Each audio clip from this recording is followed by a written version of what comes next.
দোয়াটির বাংলা উচ্চারণ হচ্ছে আল্লাহুম্মা ইন্নী আসআলুকা বিআন্না লাকাল হামদু লা ইলাহা ইল্লা আনতাল মান্নান বাদিউস সামাওয়াতি ওয়াল আরদ ইয়া জাল জালালি ওয়াল ইকরাম ইয়া হাইয়্যু ইয়া কাইয়্যুম।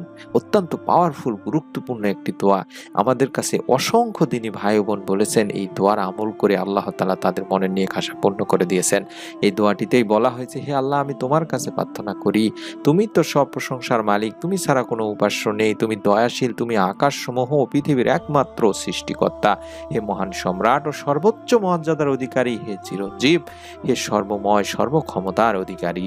এই দোয়াটি আপনাকে পড়তে হবে তাহাজ্জুদ নামাজের সময় উঠে অথবা প্রত্যেক নফল নামাজগুলোর পরে বেশি বেশি দোয়াটি পড়বেন তওবা ইস্তেগফার সহকারে। তারপরে দুই হাত তুলে আপনার মনের নেক আশাগুলো আল্লাহ তাআলার কাছে বলবেন। হতে পারে আপনি অভাব অনটনের মধ্যে আছেন, কিংবা আপনি অভাব থেকে মুক্তির জন্য, ঋণ মুক্তির জন্য আল্লাহ তাআলার কাছে চাইতে পারেন। হতে পারে আপনার জীবনে